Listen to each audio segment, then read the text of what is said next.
Hebreos capítulo 7, versículo 22, hasta Hebreos capítulo 8, versículo 13.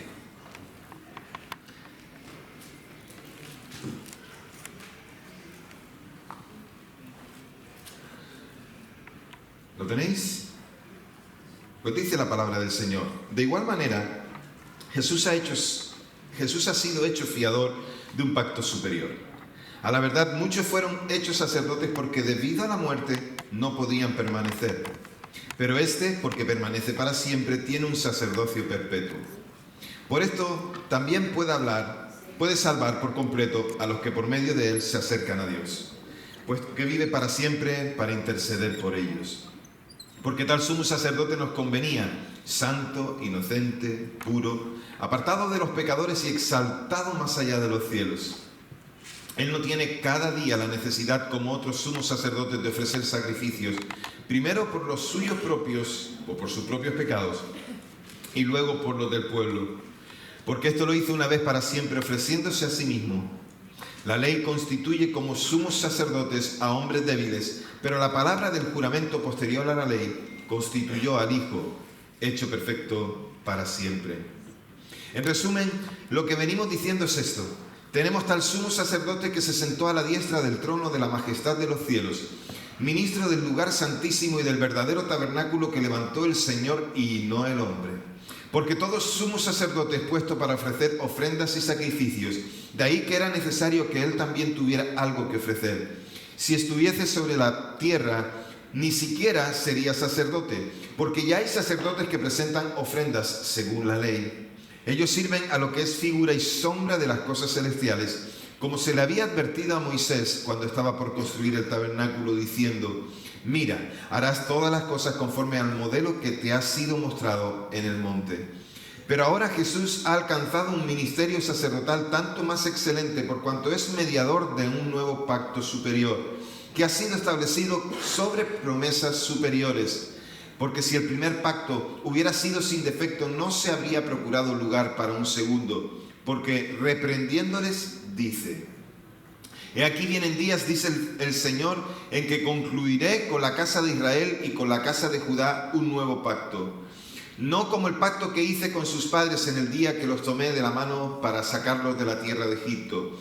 Porque ellos no permanecieron en mi pacto y yo dejé de preocuparme por ellos, dice el Señor. Porque este es el pacto que haré con la casa de Israel después de aquellos días, dice el Señor.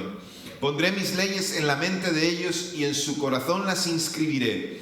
Y yo seré para ellos Dios, y para mí ellos serán pueblo. Nadie enseñará a su prójimo, ni nadie a su hermano, diciendo: conoce al Señor. Porque todos me conocerán, desde el menor de ellos hasta el mayor. Porque seré misericordioso en cuanto a sus injusticias, y jamás me acordaré de sus pecados. Al decir nuevo, ha declarado caduco al primero, y lo que se ha hecho viejo y anticuado está a punto de desaparecer. Hasta aquí la palabra del Señor.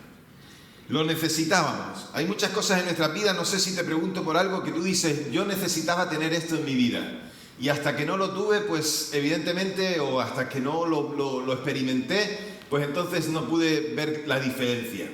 Un ejemplo sencillo para nosotros es que cuando Mabel se cayó y se hizo el daño en el pie, no podíamos ir a casi ningún sitio. Siempre había que ir con ella en el coche, dejarla en un lugar y después nosotros aparcar el coche y mientras ella nos esperaba ahí. O si íbamos a pasear, ella quedaba sentada en un sitio y nosotros íbamos a caminar o a hacer cualquier cosa y después la recogíamos a ella ahí. Y un día apareció en nuestra vida nuestro, como llamamos nosotros, nuestro descapotable, la silla de ruedas. La necesitábamos, porque eso nos facilitó muchísimas cosas. Podíamos pasear, podíamos estar todos juntos, ¿verdad? Pues llevando la silla de ruedas. A veces es cómodo si es un lugar que es llano, que no tiene piedras, pero si es un lugar que tiene piedras, pues ya buscamos la manera. Hace unos años atrás fuimos a Cadaqués.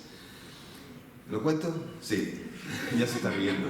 Hace unos años fuimos a Cadaqués los 7, o sea, mis 4 hijos, mi yerno, mi esposa y yo. Y caminando por las calles de Cadaqués, si te metes por el centro, las calles son de piedras. ¿Sí? ¿Habéis estado en Cadaqués alguna vez? ¿Habéis visitado Cadaqués? Es muy bonito. y las calles son de piedra. Y fuimos en el periodo de Semana Santa. No veas lo que costaba llevar la silla de ruedas por aquel lugar. Costaba muchísimo porque por las piedras se iba trabando.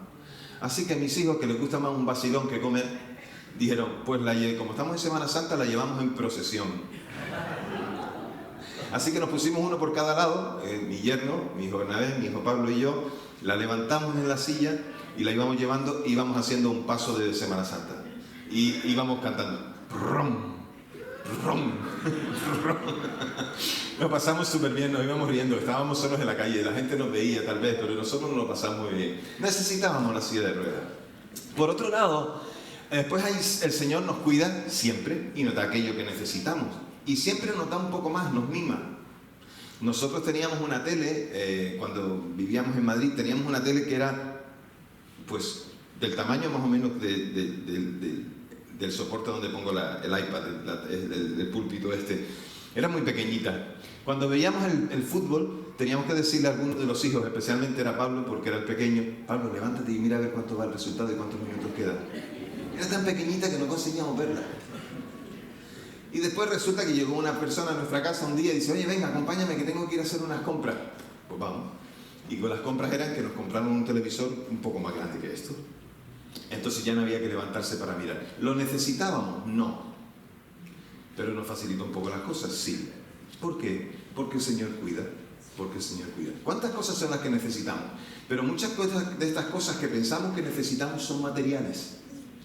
Pero hay cosas espirituales que necesitamos. Y hay una cosa espiritual que necesitamos por encima de otra. Es reconocer que el sacrificio de Cristo lo necesitábamos. El sacrificio de Cristo y que fuera Él un sumo sacerdote conforme a otra estirpe diferente a la que conocíamos conforme a la ley. Un sumo sacerdote que fuera verdaderamente un mediador entre Dios y los hombres. Alguien que nos acercara a Dios. Lo necesitábamos. Porque de no haberlo tenido, de no haberlo recibido, nosotros todavía estaríamos andando en nuestros pecados, en nuestros delitos, y sabiendo que la meta o el destino final de nuestras vidas es la muerte. Pagar por nuestros pecados. Necesitábamos que alguien nos dijera que nosotros estábamos en pecado. Y necesitábamos que, además de que nos comunicaran que estábamos en pecado, que también que nos dijeran que necesitábamos un Salvador. Y ese Salvador es Cristo. Lo necesitábamos. ¿Y por qué? Pues lo vemos ahí en el texto, lo acabamos de leer. Pero vamos a intentar explicarlo un poquito para que podamos comprender mejor. Cuando el texto desde el capítulo 7, versículo 22, está hablando de un fiador. Si os acordáis, la semana pasada os hablé de la necesidad de pensar en un fiador, en una garantía. Y sugiere el texto que Jesús es el sumo sacerdote y que realiza ese ministerio sacerdotal, certificando el hecho de que ya todas las bendiciones están disponibles. En Cristo ya somos bendecidos. Por lo tanto, ese pacto superior es la base para una esperanza superior para el cristiano. ¿Por qué? Porque hay una esperanza, hay algo que vamos a recibir, hay algo que ya estamos recibiendo. Es el sí, pero todavía no. Es el que ya estamos disfrutando de esta salvación, pensando en las victorias del Señor sobre nuestras vidas o para nuestras vidas, pero también pensando en aquel día en que nos encontraremos cara a cara con Él. Hubo muchos sacerdotes en el antiguo pacto, ya lo vimos la semana pasada, porque debido a la muerte, pues no podían permanecer. No era el mismo sumo sacerdote desde el principio en el templo hasta cuando llegó Jesús, ni tampoco hasta hoy, porque iban muriendo. Pero Cristo, resucitado y ascendido, y es ahí donde dice que fue más allá de los cielos, resucitado y ascendido, Él permanece para siempre. Es sumo sacerdote que está constantemente con sacerdocio que es perpetuo. Y el texto ahí en el capítulo 7 nos sigue hablando de más o menos las mismas cosas. Nos sigue hablando de cuál es esa función, cuál es la obra sacerdotal que es absoluta e inmutable, es decir, que no va a cambiar jamás. Entonces, aquí está la aplicación práctica sobre Jesús, versículo 25, de como sacerdote para siempre según el orden de Melquisedec. Ya explicamos lo que eso significaba la semana pasada, pero Jesús puede salvar por completo a los que por medio de Él se acercan a Dios. Y esto expresa la idea de una relación. Es necesaria esa relación con Dios. Ese acercamiento que tenemos ahora a Dios es para relacionarnos con Él y tener intimidad con Él. Por lo tanto, ese sacerdocio del Antiguo Testamento y todo el sistema de sacrificios era algo que se podía ver como imperfecto. Pero Jesús puede salvar por completo y perfectamente a todos los que se relacionan con Dios por medio de Él. Jesús mismo dijo: yo soy el camino, la verdad y la vida. Nadie viene al Padre si no es por mí. Entonces, necesitábamos ese ofrecimiento. Necesitábamos que Jesús se ofreciera. Necesitábamos que el Padre le entregara. Y su sacerdocio nos libera de algo. Nos libera del juicio de Dios. Nos libera de ser condenados y nos da libertad en Cristo. Por lo tanto, los cristianos pueden mirar a Jesús pidiendo ayuda en cualquier etapa de su peregrinaje en la tierra, puesto que vive para siempre para interceder por nosotros. Es un sacerdote que siempre intercede. No tengo que buscar al nuevo sacerdote como cuando elegimos presidente de un gobierno o cuando elegimos al presidente de la comunidad, que va cambiando de año en año. ¿Cuántos sois presidentes de vuestra comunidad? Ninguno. Qué listos sois. Os habéis librado. Lo cierto es que no es como un presidente que eliges cada cierto tiempo. Jesús es sacerdote que sabes que siempre puedes acudir a Él. Siempre es el mismo, no va a haber un cambio, no va a haber un sustituto, no va a venir otro que le reemplace. Él siempre será ese sumo sacerdote. Y ser intercesor celestial se usa para enfatizar la disposición y la capacidad de Cristo para continuar aplicándose todos los beneficios de su sacrificio hecho una vez y para siempre para nosotros, por nosotros. Entonces Jesús se mantiene como sumo sacerdote, y ahí la descripción de los versículos 26 al 28, mírala conmigo. Dice que es santo, que es inocente, que es puro, que fue traspasado y que está más allá de los cielos. Pero esos tres adjetivos de santo, inocente y puro nos recuerdan acerca de Jesús, que era sin pecado. Jesús no tenía pecado. Si hubiera tenido pecado, ¿cómo iba a hacer un sacrificio por nosotros? Y entonces aquí se confirma que su sacrificio fue perfecto y que no necesita ser repetido. ¿Cuántas veces tiene que ir Jesús a la cruz para morir y perdonar nuestros pecados? Solo una vez. Fue obediente a Dios y como sumo sacerdote sin falta se sacrificó por los pecados de la humanidad una vez y para siempre, ofreciéndose a sí mismo. A diferencia de aquellos sacerdotes del judaísmo, no tiene que ofrecer sacrificios cada día por sus propios pecados y por los del pueblo, porque aquel sacrificio en la cruz ya valía para siempre. La perfección del sacrificio de nuestro Señor se asocia con la perfección de la víctima.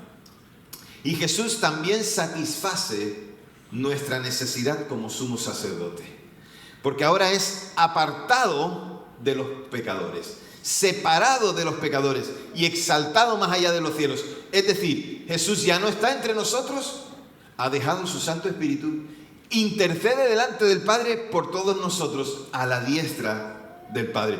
Su exaltación, la exaltación hacia los cielos del Señor, significa que Él vive para siempre y para aplicar todos esos beneficios de su obra de salvación en nosotros.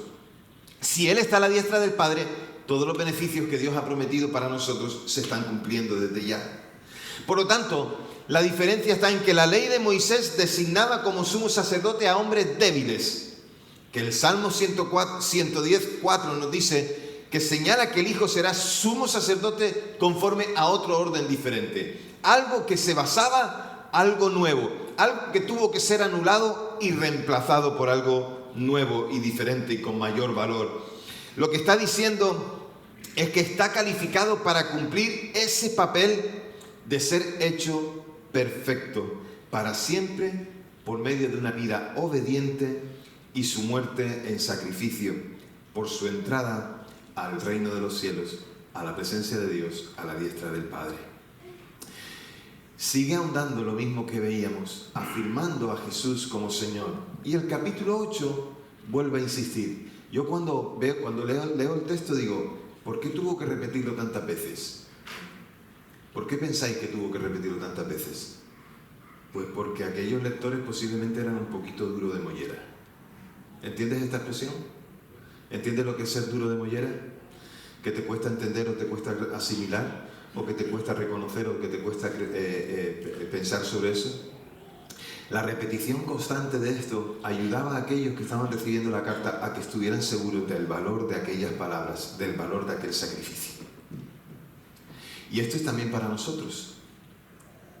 Constantemente tenemos que recordar el valor de aquel sacrificio.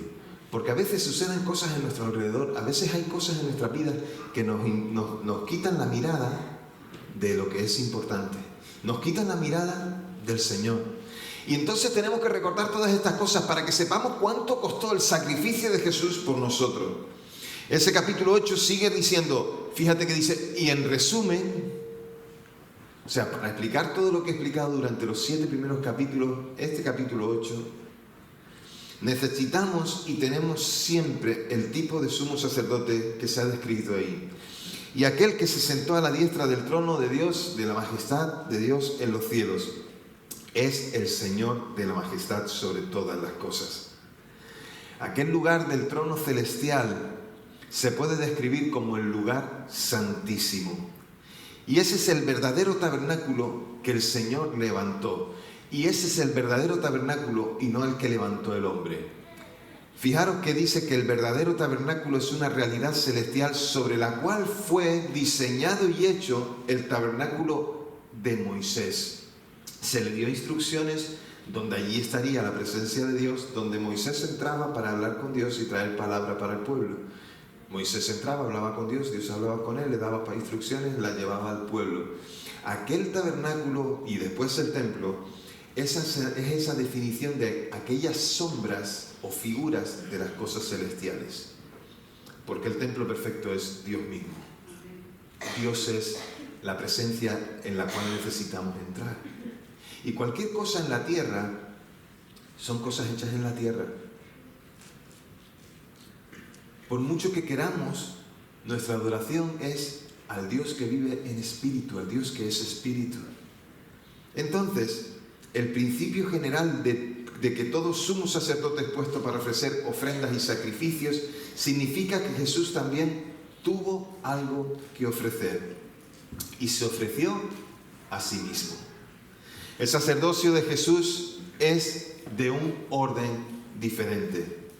Y estos lectores de esta carta de Hebreos, que tenían un trasfondo posiblemente judío, lo más seguro, por eso se llamaba la carta a los Hebreos o la epístola a los Hebreos, podían pensar que al cristianismo le faltaba algo porque no ofrecía un ceremonial complejo en un santuario terrenal. Porque los hombres necesitamos hacer acciones que muestren lo que queremos decir. Y por eso lo de un ceremonial, y que se haga así y así y así. ¿Cuántas veces no hemos escuchado esa frase de ¿por qué se hace esto así? Porque siempre se ha hecho así. Todos lo hemos escuchado, sobre todo cuando éramos niños. ¿Por qué tengo que hacerlo así? Decíamos nosotros a nuestros padres. Y nuestros padres que nos respondían, porque lo digo yo. ¿Sí? La segunda vez no te lo decía con palabras. Era contundente. ¿Sí? Era ya una expresión mucho más allá de las palabras en la que te colocaba a todos los jugadores. ¿Sí? El caso es que necesitaban aquellos pensar, bueno, pues necesitamos una serie de ceremonias para hacer. Y por muchas veces los cristianos piensan, necesito hacer esto y esto y esto, porque si no, mi ofrecimiento de adoración al Señor no va a ser completo. Recordad que el ofrecimiento de adoración al Señor no depende de los rituales, ni de aquellas cosas que podemos hacer. Nuestra adoración a Dios es nuestra obediencia. La mejor adoración de cualquiera de nosotros es la obediencia al Señor y a quien es Dios. Por lo tanto, los sacerdotes levíticos solo actuaron en un santuario, como dije antes, figura y sombra de las cosas celestiales. Mientras que Cristo sirvió en un verdadero tabernáculo, en un verdadero lugar de adoración. Ahí la expresión que se usa en esos versículos, en esos 5 primeros versículos, tiene que ver con Éxodo 25:40, para apoyar el argumento de que el tabernáculo terrenal sería un bosquejo, algo solamente que sería figura de las cosas que estaban en los cielos. Por lo tanto, el autor de Hebreos identifica a Jesús como mediador de un pacto mejor y se establece una conexión entre el sacerdocio y la ley o pacto, Y el tema del ministerio de Jesús como sumo sacerdote está estrechamente ligado al cumplimiento de las promesas. ¿Qué promesas? Pues las que el mismo autor de Hebreos relata en el pasaje. En Jeremías 31-34 lo relata tal cual. Jesús ofrece los beneficios del nuevo pacto por medio de su muerte y su exaltación a los cielos. Entonces, déjame explicarte esos versículos que mencionan en el texto que tienen que ver con Jeremías 31-34. 31 al 34. Estoy en los versículos del 7 al 9. En el tiempo del exilio babilónico, ¿alguien puede asociar en esta mañana el exilio babilónico a una persona de la cual hemos estado hablando durante unos cuantos meses? Por favor, que quiero irme contento a mi casa hoy. Esdras. El exilio babilónico tiene que ver con Esdras, ¿vale? Y tú dices, ¿te acuerdas? En el siglo VI, durante el exilio babilónico, antes de Cristo, las palabras de Jeremías indicaban que Dios encontró a un pueblo que tenía falta de su presencia. Cuando el Señor les prometió un nuevo pacto a aquel pueblo que estaba sufriendo el exilio babilónico como consecuencia de su pecado, la implicación era que había algo mal en el primer pacto. Algo que estaba mal porque se había establecido en el tiempo del Éxodo, se estableció a través de Moisés, pero tú te preguntarás, ¿qué podía estar mal si la ley era la ley de Dios, si la ley de Dios es perfecta? ¿Qué? El Salmo dice que convierte el alma, ¿no? ¿Sí? ¿Cómo es posible entonces que esto sea así? Déjame explicarte. El problema esencial no era la ley, ni lo que Dios les dio como ley. El problema esencial era la gente. La gente que recibió esa ley. La gente que tenía que obedecer esa ley. ¿Por qué? Porque aquella gente no permaneció en ese pacto. No lo cumplió ni lo podía cumplir. Por eso necesitaban un nuevo pacto. Por eso necesitaban que ese nuevo pacto fuera hecho con la casa de Israel y con la casa de Judá, que fuera una ampliación, porque cuando las palabras de Jeremías fueron dadas, no fueron dadas a Judá, sino solamente de Israel. Por lo tanto, aquello era más que una extensión, era decir que iba para mucho más que solamente una determinada casa, se extendía de manera generalizada. No se menciona nada de los gentiles aquí, pero dice también en Romanos y en Gálatas que esas bendiciones de Dios que eran para Israel y para Judá, ahora son unas bendiciones que son también para los gentiles. ¿Por qué? Pues porque en Cristo todos pueden llegar a la salvación. Porque en Cristo todos pueden tener un encuentro con Dios. Pero está claro que cualquiera que tiene confianza en Jesucristo y en lo que Él ha hecho, compartirá el cumplimiento de las promesas que Dios ha hecho desde tiempos antiguos. Por lo tanto, versículos 10 y 12 al 12, la voluntad de Dios es restablecer su relación especial con su pueblo. Y para ello esas palabras clave. Dice, yo seré para ellos Dios y para mí ellos serán mi pueblo. En esta renovación del pacto, Dios promete algo. Dice, pondré mis leyes en su mente y en su corazón las inscribiré para darles el deseo y la capacidad de complacerlos. Versículo 10. El texto aquí en Hebreos ve el cumplimiento de esa promesa en la limpieza hecha por Jesús en los corazones de su pueblo, liberándolos de la culpa, de modo que puedan servir al Dios vivo. Lo que no habían podido cumplir por medio de la ley, en Cristo ahora se puede cumplir. No porque nosotros lo logremos, sino porque Cristo lo logró por nosotros. Este Señor al cual nosotros seguimos, este Señor al cual nosotros servimos, es maravilloso. Porque si siguiéramos bajo la ley de aquel pacto, todavía seguiríamos siendo culpables. Pero en Cristo tenemos una oportunidad de ser restaurados.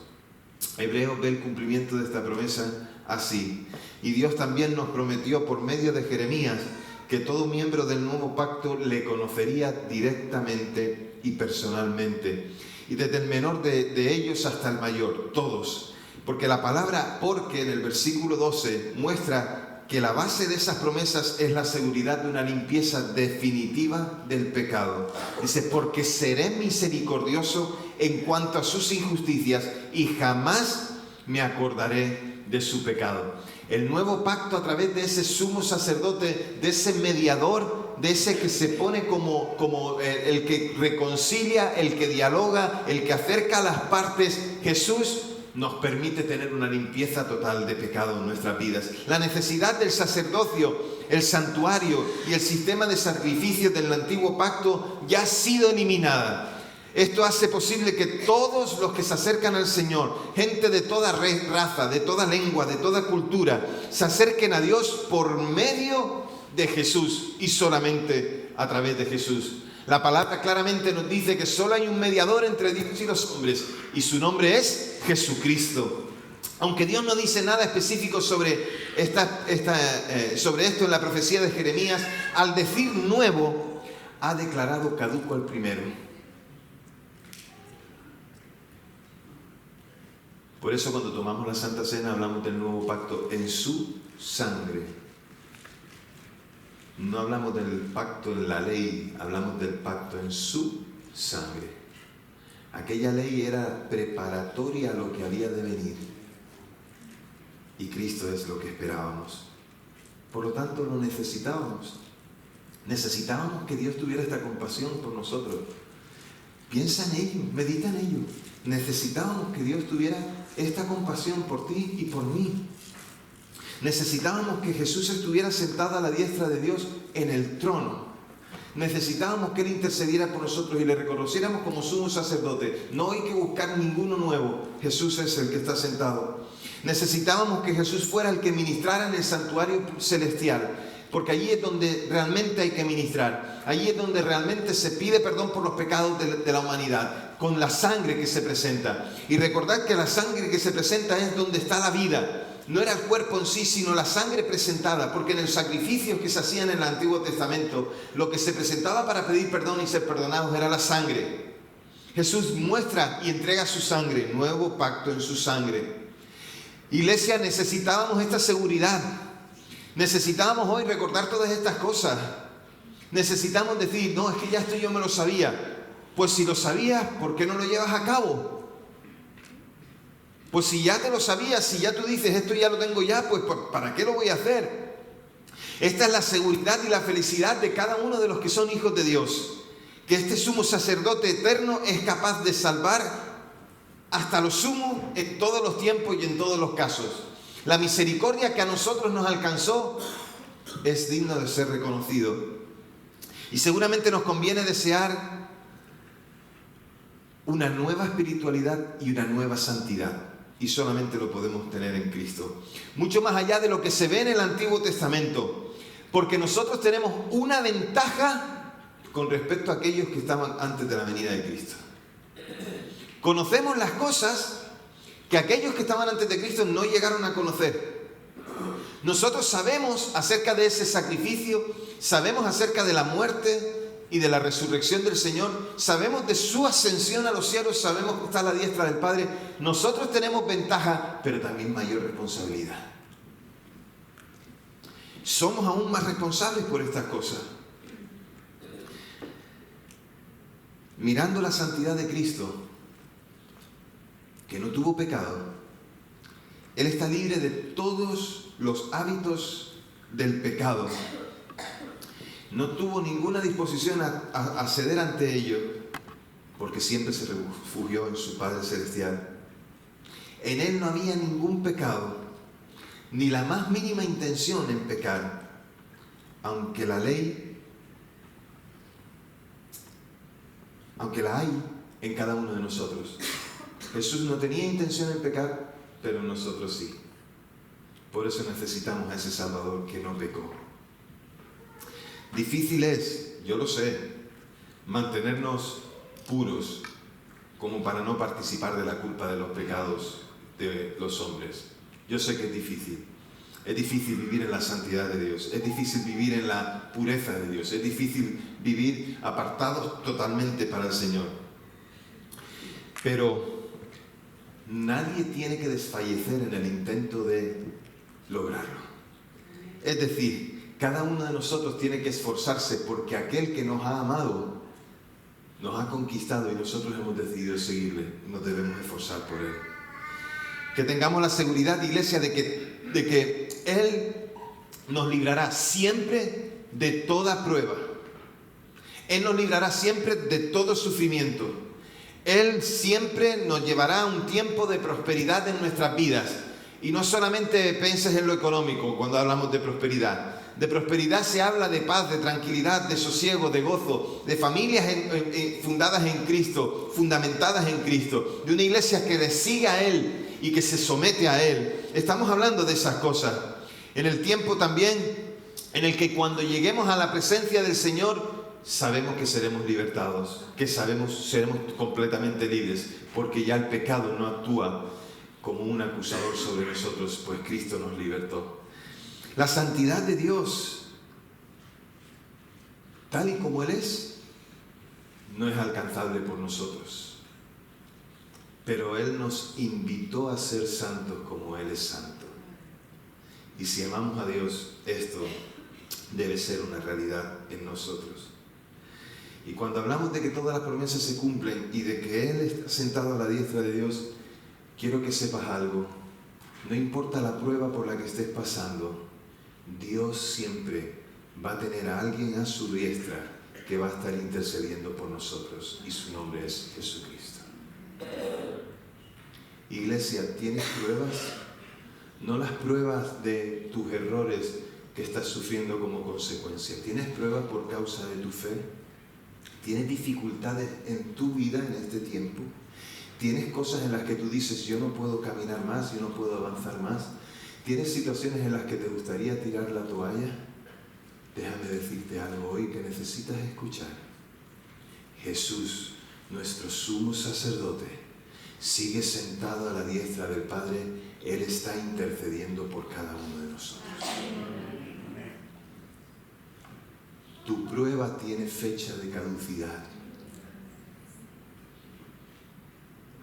La situación por la que tú estás viviendo, pasando, por causa de tu fe y por tu obediencia al Señor, tiene fecha en la que se terminará.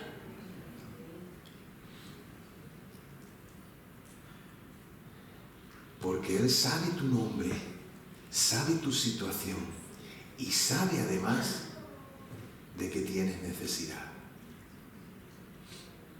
Los que esperan en el Señor siempre renovarán sus fuerzas en Él, porque saben que las promesas de Dios son sí y amén. En estas promesas esperamos. Estas son las promesas que Dios tiene para nosotros.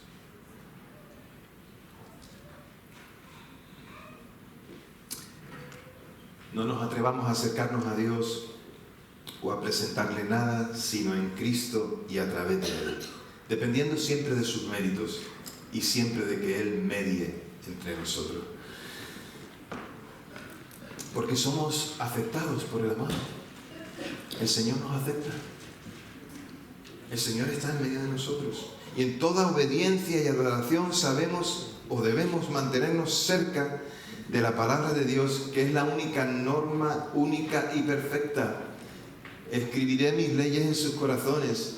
Cristo es la esencia, la finalidad de la ley de la justicia de Dios en nosotros. Dios escribió una vez sus leyes a su pueblo y ahora las escribirá en ellos, Cristo mismo en nosotros. Él nos dará entendimiento para que conozcamos y creamos sus leyes. ¿Las crees? ¿Las conoces? Nos dará memoria para retenerlas. Nos dará corazones para amarlas. Nos dará memoria. Apréndanse los versículos de memoria y no miro para nadie.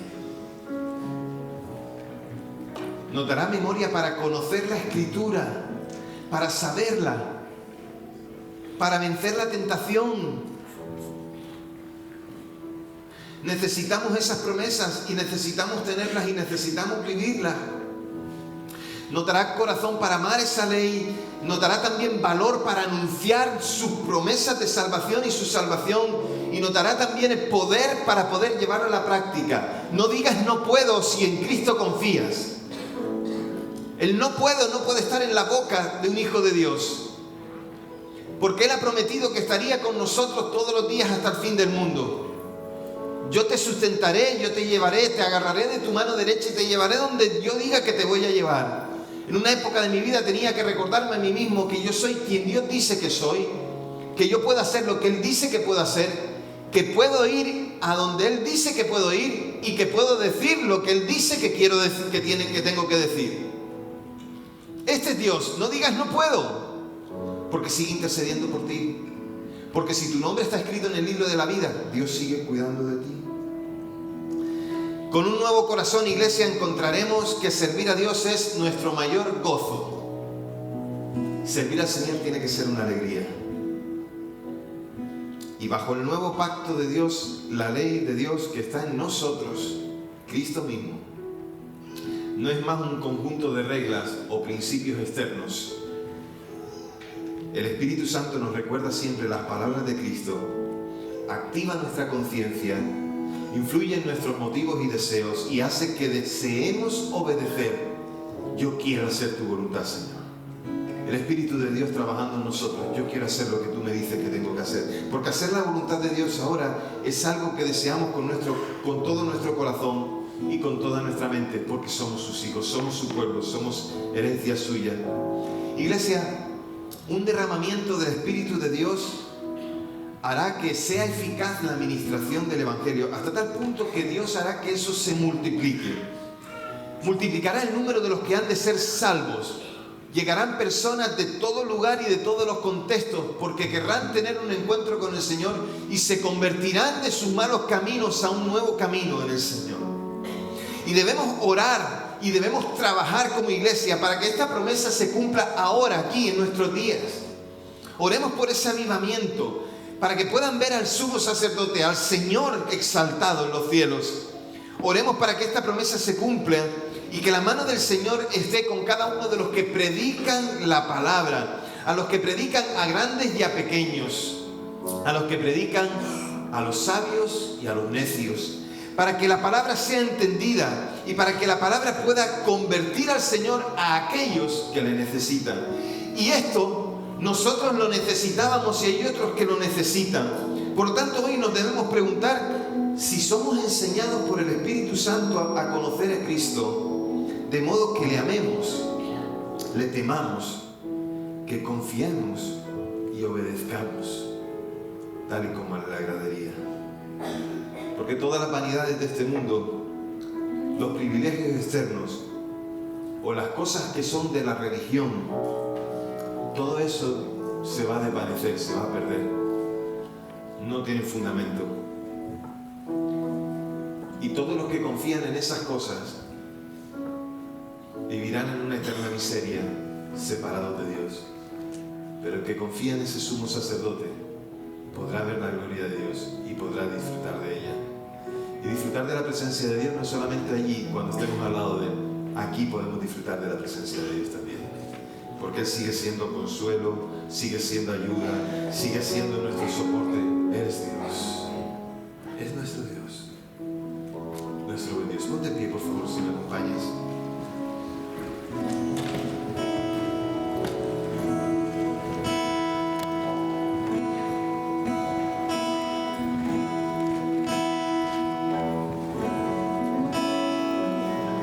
¿Cuánto exaltas al Señor en tu vida? Y nuestra exaltación, insisto, siempre lo decimos, pero me encanta recordarlo, necesitamos recordarlo. Nuestra exaltación al Señor no depende de cuánto cantamos, sino cuánto estamos dispuestos a hacer lo que Él nos pide. Yo te voy a pedir que si tú crees y exaltas al Señor, que creas que Él hará que sea posible ese derramamiento de su Santo Espíritu para hacer que los corazones de piedra se conviertan en corazones de carne. Para aquel que no quiere seguir al Señor, venga a Él. Para aquellos que hasta ahora andaban en otra dirección, puedan ser atraídos al Señor. Un derramamiento del Espíritu Santo no empieza allí fuera, empieza entre su pueblo. clamemos por esto. Clamemos por esto. Porque lo que nosotros necesitábamos hay muchos más que también lo necesitan. Cierra tus ojos donde estás. Señor, gracias por ofrecerte como sacrificio. Gracias porque lo que tú haces no tiene otro que lo haga. Por lo tanto, no hemos confiado en alguien que repite lo que otro hizo, sino que lo que tú haces es único y nosotros lo necesitábamos, Señor. Derrama tu Espíritu Santo en medio de nosotros. Aviva nuestros corazones para exaltarte a ti y para que otros conozcan, Señor, tu nombre a través de nosotros. Te lo pedimos en el nombre de Jesús.